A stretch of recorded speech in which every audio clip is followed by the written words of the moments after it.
Right, okay, yeah. Introduce yourself, please. My name's Mason Yarrow. Amateur MMA fighter, fighting out of AVT Leeds. The record I want to know. Got background in Taekwondo and How long have you been at AVT? since August last year, so coming up on a year. Nice, nice. How long have you been training in MMA? It'll be around 18 months now. It'll be a bit longer. Fair dues. What's your goal? What do you want to achieve in MMA? I just want to see how far I can go. Obviously, everyone's got the dreams of UFCs and PFLs and all the other big organisations. I just want to keep on pushing on and find out where my level is and, keep on improving. But obviously, yeah, the overall dream is to be UFC champion one day. Come on. Love that, man. Cheers. Gentlemen, we've been over the rules. Protect yourself at all times. On the fence. I'm on the fence. We don't need to talk about that. Left hook from Yaoundé came and landed on him, so. Right, decent. Hey, welcome back to episode 7 now of the King's Court Meets. We're here with Mason Yarrow. Mason, thanks for letting me come down. How are you doing? I'm good, thank you. Are you? Yeah, very well. Thank you, very well. Mason, you're a 1-0 amateur. Yep. In MMA. I saw that you've actually had a fight before that as well, though. Yeah, I did a K1 fight in a cage in March last year. Okay. I was at a gym in Scunthorpe. I think they're still open, I'm not 100% sure. And then I transitioned to AVT Leeds. Yeah. And, been pushing on with my MMA since like August last year. That's just the goal now.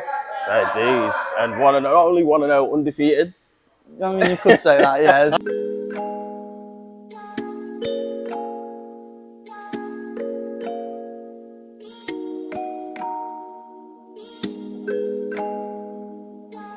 Got that sauce in it. Fire. Fighting it. It's true, but hey, they all matter. They all matter. Yeah, no, I agree. Fair dues. And you've got obviously combat competition background. You represented GB in Taekwondo for many, many years.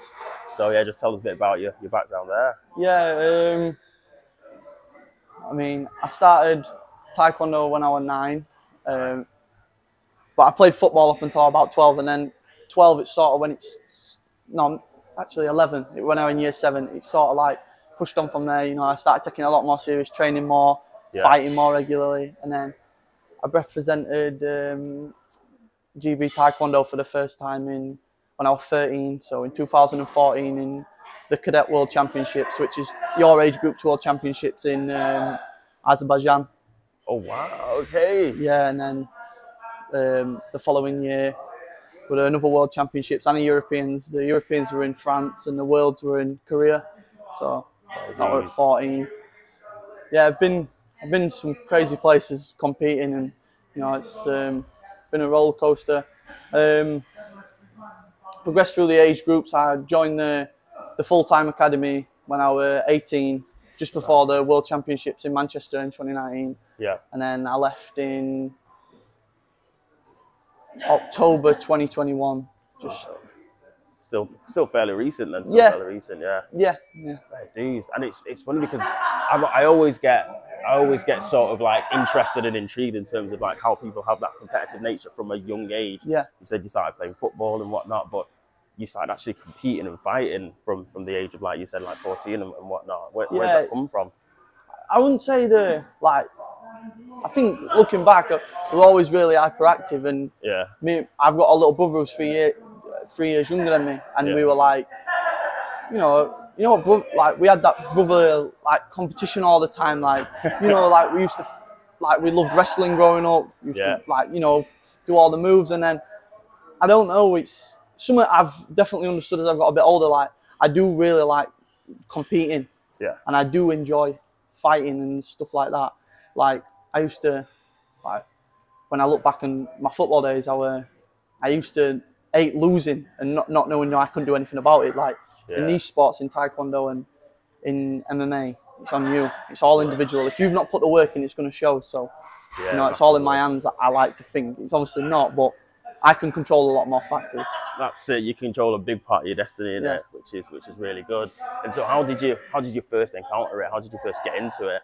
What, Taekwondo or MMA? Taekwondo, sorry. So, my dad's best friend growing up, he did it, and we were just like I said, he just kept on saying, "Oh, you should try it. You should try it." And like I said, I practiced as a kid, and it was just one of them things that I think everyone has some sort of martial arts experience growing up. If it's an after-school club or something, I got chucked in.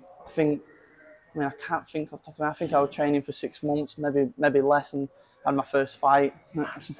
That's mad. It was, but like, I don't think my mum always loved it, but my dad's always been like, we've been brought up watching boxing. Like, I can remember nights watching, big fights.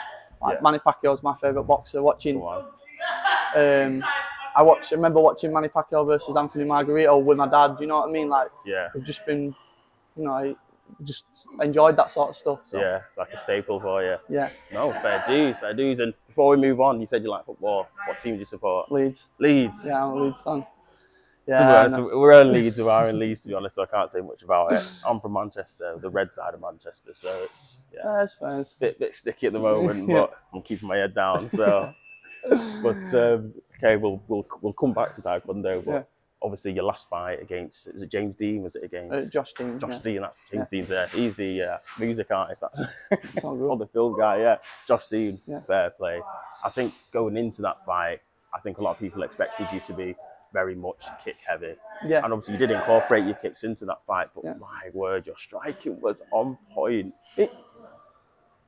It's obviously I think it'd be right. Even me, if you've probably seen the footage from that previous fight, like I had the intentions of punching more and doing other things, but because it's so natural, kicks just come out. Do you know what I mean? Like, it's just my bread and butter. Like, I know that it's like my second nature. So since I've been training here in Leeds, there's so many good strikers in their own way, and like they're not just.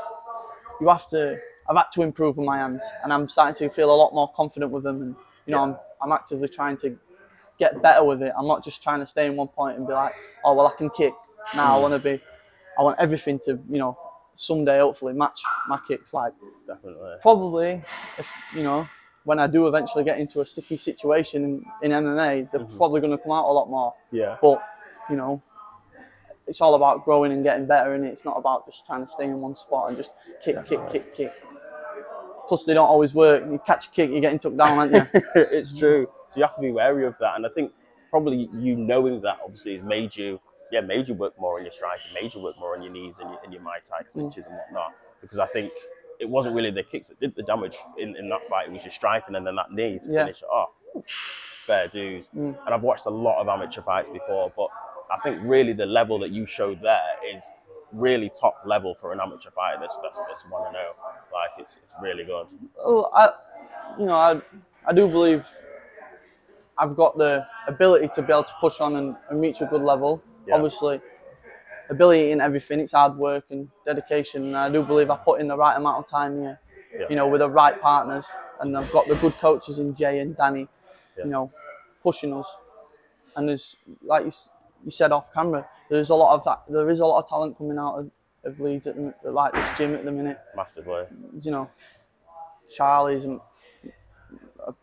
I'd say probably one of the best amateurs in the country. Same with Malik. Yeah. You know what I mean? They're just two names I'm coming to, but so we're constantly pushing each other. I mean, every time we're coming in, everyone's pushing each other to everyone's getting better. Yeah. I just think it's the environment where you're gonna grow. Yeah. You've got to. And I see it as anyway. Fair dues. And again, you mentioned off camera that obviously you looked at loads of different gyms, but you chose this gym for that reason as well. And I think that shows a level of maturity and a level of actual intelligence that actually, if you want to get better, you've got to throw yourself in the fire. And 100%. Because you could easily, I live in Doncaster. It's not easy commitment, getting over here every day, But if you want to push somewhere and you want to be something, it's not easy, is it? Nobody ever says like it's going to be easy to get to the top. My Taekwondo journey, I got knocked back so many times, especially trying to push into like the senior team to be full time. So, like you say, throw yourself in the deep end. Yeah, you're going to sink or swim, aren't you? Definitely. Fair dues. You've got the experience, which is good. And in Taekwondo, you have the nickname the Doncaster Destroyer. It weren't self-chose. No. Nicknames aren't. Yeah. They're not self-chose. Is it the same in MMA? Is it? No, I wouldn't say it's the same in MMA. It weren't the one that I chose. It just, like I say, it got put on for competition. Yeah. And it's kind of stuck, but it weren't one I chose, no. Okay, so if you're accepting applications, then everyone comment down below or whatnot if you think his nickname should be changed. But I like it. I like it, to be honest. So yeah, going into that fight, what was your feeling just before you entered the cage? It were a weird one. Like, I've known since maybe when Conor McGregor blew up and he made MMA like mainstream, let's say, after the Aldo fight, the Diaz ones. Yeah. I knew that Taekwondo was like, Taekwondo were going to get me so far, and then I was always going to try MMA. I've said it since probably year 8 in school, so 12, 13, I was always going to have a try. So going into it, it was like, I expected to be nervous, but when it all came to it, because I knew I'd like put in the time and the effort, it didn't, the nerves were there, but I almost knew like I was ready to go, you know what I mean? And then it just felt like, yeah, I'm finally doing you know what I mean? I'm here. Yeah. Let's go. Fair dues. No, I like that. And it's funny, I was interviewing a chap who, back in the day, he was, I think he went to uni in Sunderland, maybe like 2005, I think it was. And then he started his journey in MMA there. And UK MMA was not like it is today at all. So it's always the pioneers then.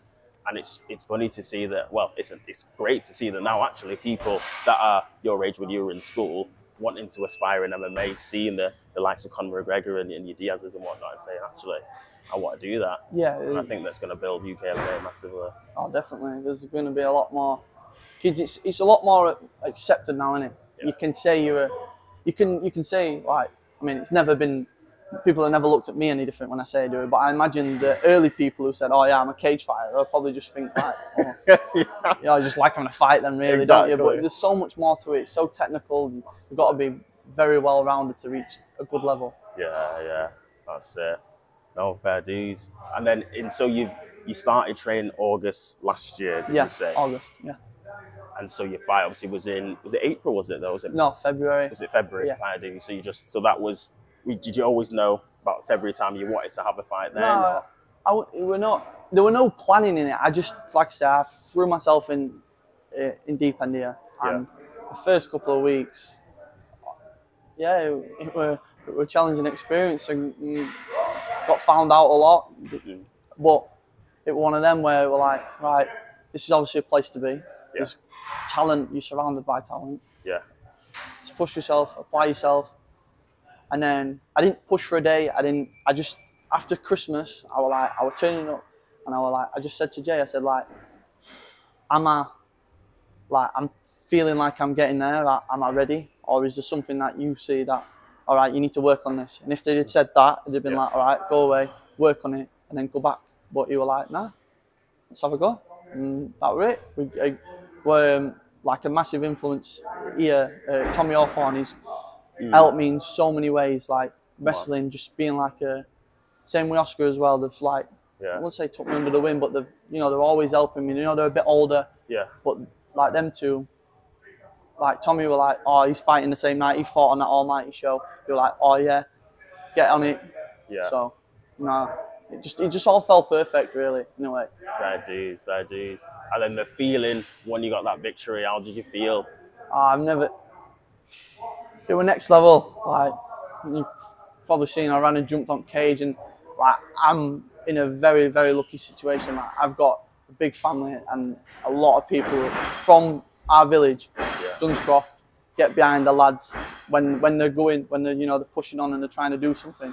Yeah. They get behind it. So I had a lot of people there, and it went crazy. Like I had to tell them to quiet down for them to announce the result. You know what I mean? Like, they were that passionate. They're living it with you. Like, it were one of the best feelings as a fighter probably ever across all things, Taekwondo and MMA. Yeah. It were next level. Come on. And I saw it, like, there seems like a whole section of the crowd was just for you there. Like, that's massive support, which is good. And you've got your next fight, 15th of July. Yeah, 15th of July. Brilliant. In BMF MMA 6. Yeah. It is. Nice. How's preparation for that going? Good. Feeling like I'm improving all round. You know, Yeah. I'm working on everything. I'm not just, you know, trying to just. I just like, you see a lot of people with like I think a big thing here with, you know, your amateurs is all about experience and improving. So like, obviously, I'm never going to say, oh, I want to lose or anything like that. Everyone wants to win. Obviously, but if you know, if I feel like if I'm getting in the cage and I'm improving and I'm getting better, then if I lose, it's like, yeah, I'll be annoyed and I'll be frustrated, but they'll just obviously highlight an area that you need to work on a little bit more. You know what I mean? Massively. And that's ultimate goal, like I said earlier, is not to be amateur 10-0. It's to be a UFC champion or PFL champion or any of them. Do you know what I mean? So it's all about taking experience and, you know, keep on improving. That's my goal anyway. Just to keep on getting better every time I step in cage. Fair dues, and I see that goal is definitely achievable. Definitely achievable from what I'm seeing in obviously training, what I'm seeing on your fights. It's definitely achievable. And I saw a post from Danny, one of the coaches here, and he was saying that actually if you're an amateur, you don't need to be having fight camps. You don't need to be having fight camps. No. It's all about competition, get training, get competing and whatnot. Is that something that you've taken on yourself as well? Yeah, definitely. Like, I don't have any doubt. Like, I had a week. No, I fought on a Saturday and I was back sparring on a Friday. Like, because I were, like, not because I didn't take any real big knocks, you know. So why? And I just want to get better at it. Like, I love training. Like, it's never a chore. It's never, oh, I have to go training. Like, my friends probably think I'm a bit crazy with it all. Like, like on Monday to Friday, like, never do anything really after training or anything like that. It's like work, train, work, train. You know what I mean? And then on a weekend, obviously, you can go out and socialise a little bit. Especially with a fight coming up, it's all I think about. It's all about get to that next goal, you know, next fight, and keep on improving and getting better. Fair play, fair play. And do you know at what point you want to go pro? You want to think like maybe 4 amateur fights, or you're just going to see how your development goes? Yeah, I think I'd just take advice off of Jay and Danny when they said, oh, we feel like you're in a good position to push on. I've not really give it too much thought right now, because still obviously want to know a lot can change. So I'll just take their guidance and then go from there. Yeah. But we'll see. Fair dues. And what aspect of MMA do you prefer? Do you like the grappling? Do you prefer like the striking, the Muay Thai? Yeah, I'm not gonna. I like standing up and having a fight. Like no, it's all a fight, but I like standing on my feet and, you know. But I have really taken a liking to wrestling. Yeah. Which I'd never done until I came here. You know, I come to wrestling classes, but I really, you know, wrestling. But yeah, I definitely like being on my feet and kicking and punching and kneeing and all that crazy stuff. Fair dues. But yeah, watch this space obviously on your fight on the 15th of July. So yeah, going back to Taekwondo, obviously you train with some elite people that are in representing GB now, the likes of Sinden obviously and Powell. I wanted to ask you, you train with Jay Jones as well? Yeah, so in Manchester, like, I've known like Bradley Sinden since he were when I first started at 9 years old. He were at that club, and like Brad's from 5 minutes away from my house in Doncaster. Like, and he was like, when I first joined the team, he was like my big brother. You know what I mean? And he still is like, he's, for me, Britain's, as it stands, Britain's best Taekwondo athlete ever. Really? Male, yeah. At this moment, he could, you know, he could be overall. Yeah. But to answer your question, I did trade with Jade, Bianca, Lauren, but yeah, Brad and shout out to Caden Cunningham. He's the next one on the rise. Just won Rome GP as an heavyweight. Yeah, nice. He's one for the future. Watch out, Paris 2024. There we go. We like it. And as you said, you've ended obviously Brad from 5 minutes away from where you are as well. Sarah Stevenson as well. She's from South Yorkshire. She's from Doncaster as well. What's going on? What are you drinking down there? Like, I don't know. I can't answer that question for you. But it's just to be honest, there's a lot of Taekwondo clubs. There's the one that made me cafe up, Ultimate Taekwondo. That were good. But there's all sorts of, and they all were like one area. They've all branched off and made their own clubs. But there's quite a lot of good clubs from Doncaster. Fair play. And how would you rate the talent in Team GB then? Other sort of countries? I'm guessing obviously you've seen other countries. Oh, easily one of the best in the world. Yeah. The results speak for themselves. Yeah. I know what them lads do. I lived it for 2 years. Yeah. And I know what the girls do in that. And it's not easy. It's not an easy life. There's no off days as such. Yeah. The coaches are very, very harsh, but the results speak for themselves. So, yeah. Easily. Top three in the world. Come on, fair dues.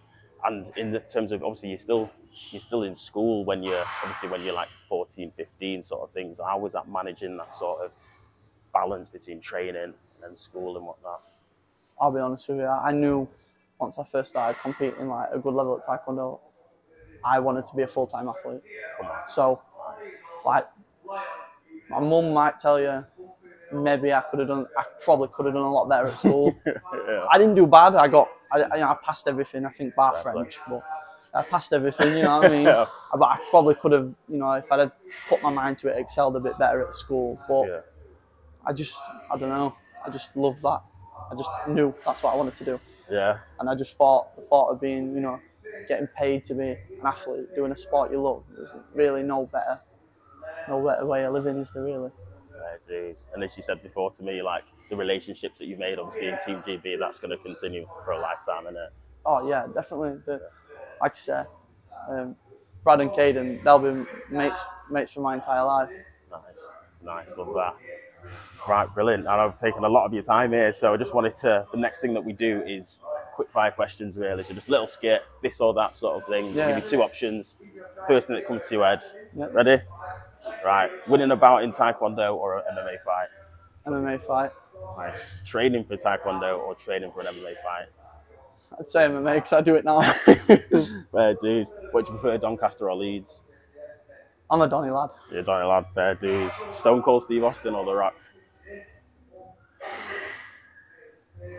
I go Stone Cold. Stone Cold, fair play, fair play. Who have you got in a future potential fight? Francis Ngannou or John Jones? John Jones. Come on, okay. Out of these professional fighters who have all had Taekwondo backgrounds, who's your favourite? Yair Rodriguez, Anderson Silva, Anthony Pettis. Anderson Silva. Fair dues. UK summer or European summer? What do you say? UK summer. UK summer or the European summer? UK summer. UK summer, fair dues. Best crisp, salt and vinegar or cheese and onion? Cheese and onion. Best place you've travelled to with Team GB? Azerbaijan, Tokyo, Bulgaria or Turkey? The Turkey trip were a good one. Yeah? Yeah. Love that. Brilliant, brilliant. Two last questions. Yeah, so we had a previous fighter on that we interviewed called John Salter actually, so he's a retired fighter now. He last fought in Bellator, I think it was 296. Brilliant record, he's been in the UFC, he's been in Bellator.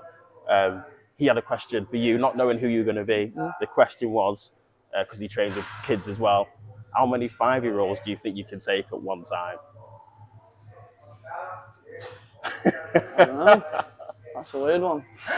I'd say a good 15, 20. 15, 20? Yeah, they're a good height to kick. Fair play, love that. And we wanted to ask you a question for the next fighter that we interview, not knowing who they're going to be. Most likely will be a guy, but do you have a question that we can ask them? Could be anything. How many 10-year-olds do you reckon you could take on? 10-year-olds, yeah? Yeah, 10-year-olds. It's a bit tricky, that one. Yeah, they're a bit more developed. Indeed. Mason, all right, thank you so much for your time. Yeah, appreciate it. Everyone tune in, 15th of July, BMF. Over in, is it in Doncaster? No, it's Barnsley Metrodome. Barnsley Metrodome, that's the one. Tune in and yeah, watch this space. Yeah. Thank you, brother. Thank you. Take care. Cheers. Nice one.